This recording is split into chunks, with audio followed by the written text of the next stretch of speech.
आपण जे काही बोलतो, जे काही व्यक्त करतो त्यालाच आपण भाषा म्हटलेलं आहे, बरोबर आहे. आता ही भाषा आपण बघितलेलं आहे, ही भाषा कशापासून बनलेली आहे सांगितलं तुम्हाला. भाषा ही कशापासून बनलेली आहे?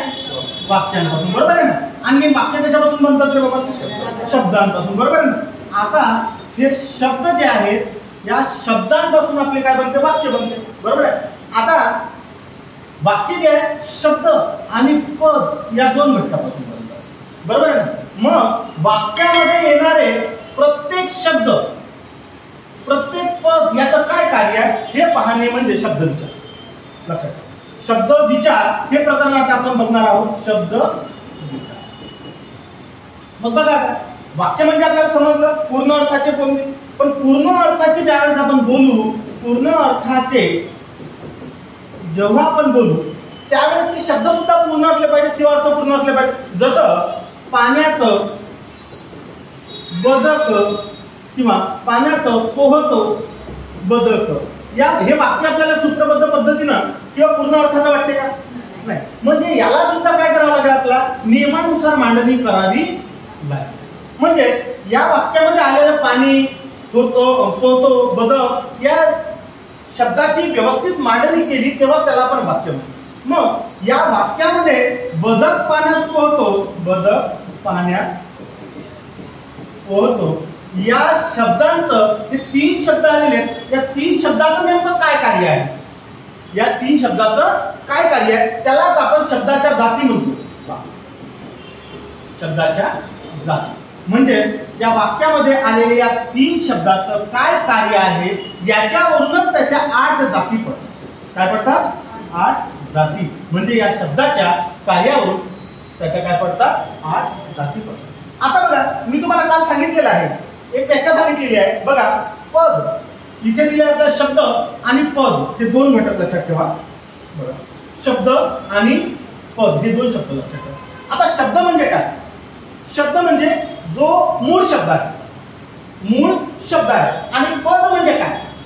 मूळ शब्दामध्ये केलेला बदल. जसं झाड आहे, झाड हा काय झाला आपला मूळ शब्द. पण या झाड या शब्दामध्ये ज्या वेळेस आपण बदल करतो झाडाला, त्यावेळेस त्याला काय म्हणू आपण? त्याला काय म्हणू आपण? पद. मग आता झाड म्हणजे काय याला म्हणतात बेटा लक्षात ठेवा. याच्यासाठी नवीन शब्द आहे आपल्याकडे, प्रकृती. प्रकृती म्हणजे काय? मूळ शब्द. आणि याच्यामध्ये झालेला बदल याला काय म्हणतो आपण? विकृती.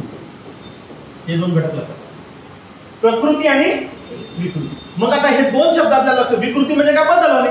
आणि प्रकृती म्हणजे काय? बदल न होणे. मग असे दोन बदल आपल्याला आपल्या शब्दाच्या 8 जातीमध्ये सुद्धा बघायचे आहेत. बघा, शब्दाच्या या शब्दावरून शब्दाच्या 8 जाती पडतात. किती जाती पडतात? 8 जाती, ज्या मी तुम्हाला आधी सांगितलेल्या आहेत. बघा, आता त्यापैकी 4 विकारी म्हणजे ज्याला आपण सव्यय म्हणतो आणि 4 असतात अव्यय. काय आहे नेमकं याच्यामध्ये फरक? बघा,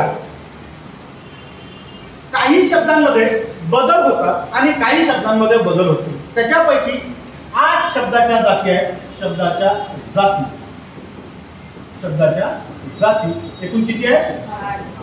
पहा, मराठीत पुढील प्रमाणे शब्दाच्या 8 जाती मानल्या जातात. व्याकरणात शब्दाचे विकारी व अविकारी असे 2 पडतात. त्यापैकी बघा, विकारी. आता विकारी म्हणजे काय? बघा, ज्या शब्दांमध्ये लिंग, वचन, विभक्ती आणि काळ, लिंग, वचन, विभक्तीमुळे बदल होतो त्याला आपण काय म्हणायचं? विकारी म्हणायचं. व्याख्या लिहून घ्यायचं, ठीक आहे. आता त्यावरून शब्दाच्या एकूण 4 विकारी जाती आहेत. पहिली आहे नाम, सर्वनाम, विशेषण आणि क्रिया. आता बघा, आता हे कसं समजून घ्यायचं? आपल्याला या 4 मधला फरक समजून घ्यायचा की हे विकारी कसे आहेत आधी समजून घ्या, मग घ्या, आधी समजून घ्या. आता यामध्ये पहिली जी जात दिलेली आहे नाम. नाम म्हणजे काय? जे आपल्याला डोळ्यानं दिसते, कल्पनेने जाणवते, किंवा असं म्हणा आपल्याला एखादी वस्तू ओळखण्यासाठी तिला दिलेलं नाव म्हणजे नाव. त्याच्यामध्ये असलेल्या गुणावरून आपण त्याचं नाव ठरवतो, ठीक आहे ना. आणि नामाच्या गुणावरून त्याचं सर्वनाम ठरवतो. म्हणजे तो आहे की ती आहे की तो आहे. आलं लक्षात? मग बघा, पहिलं नाम जे दिलेलं आहे आपल्याला ते आहे आपला मुलगा. आता हे मुलगा आपण विकारी आहे की अविकारी आहे?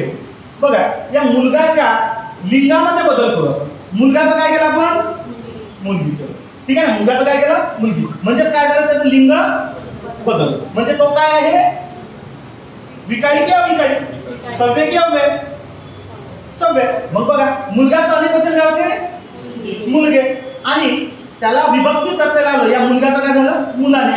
म्हणजे त्याच्यामध्ये लिंग वचन विभक्तीनुसार बदल झाला का, झाला की नाही, म्हणजे बदलणार आहे, म्हणजेच काय आहे ते, सव्य. दुसरं बघा, आता या मुलगा या नामासाठी आपण सर्वनाम वापरलं, या नामासाठी काय वापरलेलं आपण, सर्वनाम. म्हणजे या नामाच्या गुणधर्मावरून, या नामाच्या गुणावरून सर्वनाम करतो. समजा मी मुलगा आहे, माझा मुलगा हे एक नाम आहे, पण त्याचं सर्वनाम माझ्यावरून मला मुलगा आहे, तर तुम्ही मला ती म्हणणार आहे का, नाही ना. मग काय आहे, मुलगा हे सर्वनाम, त्याच्यावरून त्याचं तो हे सर्वनाम करतोय. म्हणजे या सर्वनामाचं तो हे जे मूळ सर्वनाम आहे तोच, याचं स्त्रीलिंगी काय झालं, ती, त्याचं अनेकवचनी काय झालं, ते, आणि त्याचं विभक्ती प्रत्यय लावून काय झालं, आलं लक्षात, ते बंद पडते सगळं. म्हणजे यामध्ये सुद्धा काय झालं, लिंग वचन विभक्तीनुसार बदललं. आता नंतरचा विशेषण बघा मी आता हे गोष्ट लक्षात ठेवा, विशेषण काय म्हणतो. विशेषण कधी कधी सव्य असतात आणि कधी कधी अव्यय असतात रे बाबांना. काय म्हणतो, कधी कधी सव्य असतात, कधी कधी अव्यय असतात, हे लक्षात ठेवा. कसं, तुम्ही म्हणाल सर हे कसं काय, आता मला सांगा, सुंदर ते विशेषण आहे, सुंदर काय विशेषण आहे, म्हणजे ती मुलगी सुंदर आहे, बरोबर आहे. याचं आपण कधी कधी ते अविकारी सुद्धा असते, त्याचा बदलच होत नाही, लक्षात असू द्या. पण आता काय म्हणते पहा, आपल्याला विशेषण काय दिलेलं आहे, चांगलं. या चांगलाचं स्त्रीलिंगी काय झालं, चांगला हे पुल्लिंग आहे. बघा हे विशेषण कोणावरून ठरवलं आपण, नामावरून. कारण आपण चांगला म्हटलं का, चांगला हे मुलगा जे आहे, मुलासाठी काय वापरतो आपण, चांगला वापरतो. मग मुलगीसाठी काय वापरणार, चांगली. म्हणजेच या चांगला या पुल्लिंगी नामामध्ये, म्हणजेच नामामध्ये हे जे मुलगा हे नाम होतं, याचं विशेषण चांगलं आलं, त्याचं स्त्रीलिंगी काय झालं, त्याचं अनेकवचन काय झालं, चांगले, आणि चांगले आणि विभक्ती प्रत्यय. म्हणजे त्या चांगला या शब्दामध्ये बदल होत आहे का, होत आहे का, चांगला, चांगली, चांगले, चांगले. म्हणजे हे सुद्धा काय आहे, आणि चौथं जे आहे आपलं क्रियापद. बघा दिसतो, दिसते, दिसतात, दिसल्याने. म्हणजे त्या दिसतो या मूळ क्रियापदामध्ये बदल झालेला आहे का, म्हणजे आपले जे चार आहेत ते काय आहे, एवढं लक्षात. म्हणजेच विकारी जाती एकूण किती आहेत आपल्या, चार आहेत.